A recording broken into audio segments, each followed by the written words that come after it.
Working at heights is serious business. It's not just another day at the office, it's a high-stakes environment where every step matters. Whether you're on a skyscraper, a cell tower, or just a ladder, the risks are real and ever-present. One wrong move can have life-changing consequences. A slip, a trip, or a momentary lapse in concentration can lead to disaster. That's why understanding the risks and taking the right precautions is non-negotiable. Safety training isn't just a formality, it's a lifeline. We've all heard the saying, gravity sucks. And when you're working high above the ground, gravity becomes a constant, unforgiving threat. Well, it's true, and when you're working high above the ground, gravity becomes a constant threat. Every piece of equipment, every safety measure counts. But fear not, my friends, knowledge and preparation are your best tools. This ain't a game, it's about being vigilant and proactive. We're talking about your life, your well-being, and the future of your loved ones. Every precaution you take is a step towards ensuring you return home safely.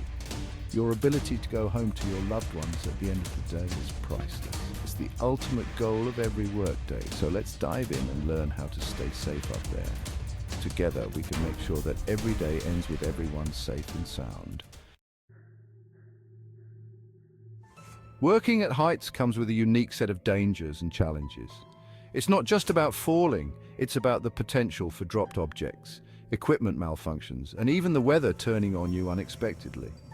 Imagine a wrench slipping from your grip, plummeting hundreds of feet below. Now picture that wrench hitting someone directly below. Not a pretty thought, right? It's terrifying.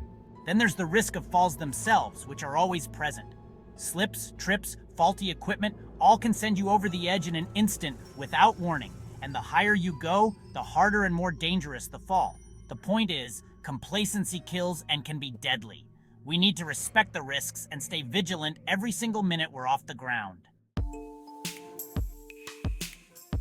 Now that we've covered the scary stuff, let's talk solutions.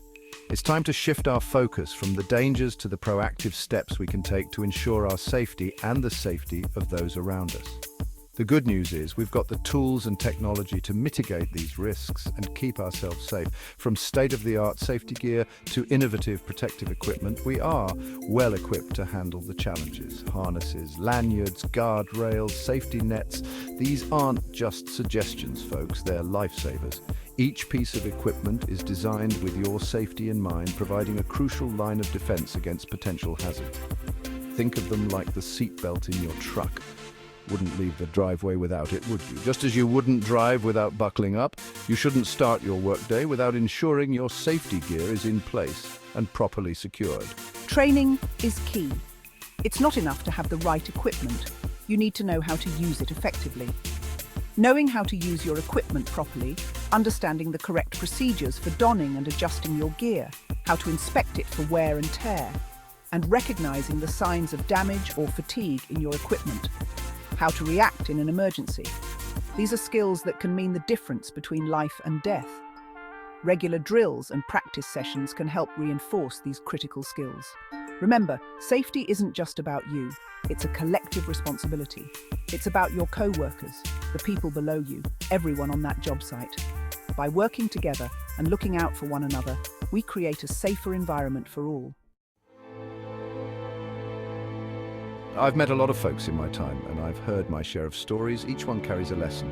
A reminder of the thin line between a close call and a tragedy. One that sticks with me is about a guy named Tony, an iron worker I met on a bridge job. Tony was known for his strength and skill, but also for his disregard for safety protocols. Tony was a tough guy, old school. Didn't think much of safety harnesses. He believed his experience and instincts were enough to keep him safe. Then one day he was up on a beam, wind picked up, and he lost his footing. The gusts were stronger than usual, and in a split second he was dangling in midair. He told me later, hanging there by his harness, looking down at the river hundreds of feet below, that's when he truly understood the importance of safety gear. It wasn't just about following rules, it was about staying alive. Another guy, a roofer, told me about a hammer that slipped from his tool belt. He was working on a steep roof, and the hammer just slipped out of its loop. He heard the yell from below just before the impact. The hammer had fallen several stories, narrowly missing a co-worker who was working directly underneath.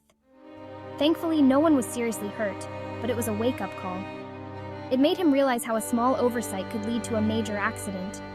These stories remind us that safety isn't about luck. It's about being vigilant and proactive, understanding that every action has consequences. It's about making the right choices every single time. Whether it's securing your tools or wearing your harness, these decisions can mean the difference between life and death. Safety is a commitment we must all take seriously, for ourselves and for those around us.